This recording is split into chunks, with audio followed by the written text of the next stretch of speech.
back to teaching you.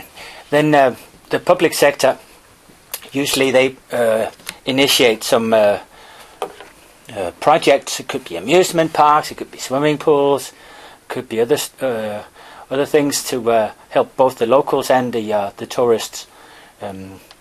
But usually it's a 50-50 thing, like it could be a joint venture or something else.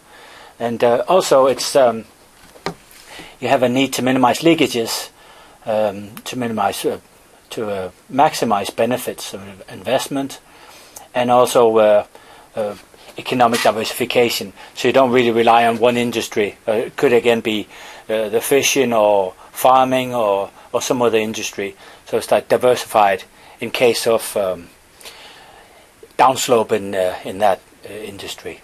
Then you got the tourism multiplier.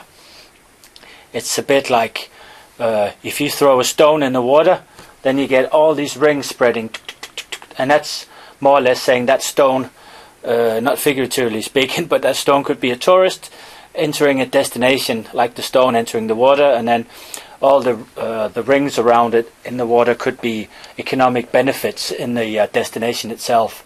And that's usually how I would explain the tourism multiplier. You got different models for this. You could we've got one in Denmark called Line, like the name Line, and that even involves it's a county based or based upon a municipality model. So it encompasses both taxes and salaries of the locals and what they use for in the supermarket. But that's really a complicated one. You could also say the tourism satellite account is a tourism multiplier, which is more simple to use. And it's usually based upon income, as you can read. But you can also expand it into employment and government revenue, which is a bit more fancy. Just remember, all these things cost money to develop, and they're all based upon statistics again, and lots of countries don't have money to carry out these fancy statistics, qualitative and quantitative. So it's more the rich Western worlds that have these luxuries advantages. So you got leakages, and that's like reducing, how you can reduce the multiplier effects. But leakage is economic leakage from a destination or a cluster or a capital or country itself. And you got all this different kinds of leakages, because obviously it costs money to import goods. If you have a hotel, if you're going to import fancy foods, fancy like even down to Heinz ketchup or whatever you're going to import, fancy drinks, special kinds of rum, or fancy kinds of chocolate, or different kinds of spices and stuff. Anything, just a minute, she's still my love. Any kind of things you have to import cost money, because you put there's a cost on it. Obviously outside the EU is different, because in the EU you're not supposed to import toll on it. And then you got foreign exchange cost, not so important in the EU. And remittance of profit, that means the profits go out of the country. Expatriates, you could make sure that the money doesn't go to the expatriates. I mean, people living abroad from like there's a lot of expatriates from England live in certain places, and they would take the money to that other country. And let's see, management fees, that's another economic leakage. If all the management of a company or destination, they take the salaries back to the home country where the company is registered. All of these are various leakages, and kind of difficult to pinpoint. See the next, opportunity cost. Another explanation to that is, what could you have used the money for instead of investing in this tourism venture?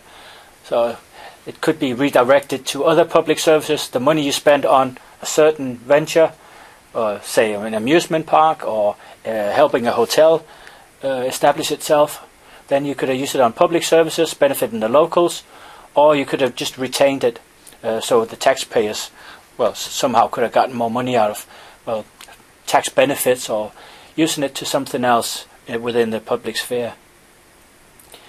Let's see.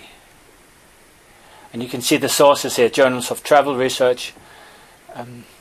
A lot of what I spoke about before is based upon Eurostat, Eurostatistics, and also if you take the TSA, the Tourism Satellite Account, it's based upon the Oxford Oxford School of Advanced Engineering. Anyway, those are the sources. And then you got statistical measurements. And I was told that there's three kinds. There was lies, bloody lies, and statistics. Anyway, jokes aside. So a variety of themes are measured. And this is how you measure tourists. You can see the number of tourists, arrivals. We've seen that before. From airlines usually. And the demand over time, which is seasonality, where they come from. Level of distribution of spend, how much they spend at certain places, the way they travel, how long they're here. We don't want just day trippers, you'd like people staying the night, hence using accommodation and a higher total expenditure. Facilities and resources, where they, hotels, they have to register how many people are there. Attractions, bigger ones usually, they calculate or they measure how many people are there, and transportation the same. Purpose of visit, and then demographics like age, social class, and so on. And psychographics, which is probably the most interesting, because that's another way of saying lifestyle, psychographic. And that crosses all borders. Doesn't matter where you're from really, if you got the same lifestyle. And then satisfaction levels. So this is what I spoke about before, the TSA. And that's this is the UN, United Nations World Tourism Organizations, their approach to do this. And it means that it's based upon the GDP, yeah. But the good thing about the TSA is that it's the same standards of measurement wherever you apply them, because those are the rules. So if you got the TSA from one country to another, you can compare them on the same level, at the same level. So that's the strength of it. And you can read here, it's about the tourism expenditure, contribution to gross domestic product, and employment, the contribution to that. So again, expenditure is how much you make on money, the turnover, which is quantitative data, you can measure it, and then employment, again quantitative data, how many people are employed in the tourism sector. And it's nice to have some statistics that you can use for exactly that. And thanks for that.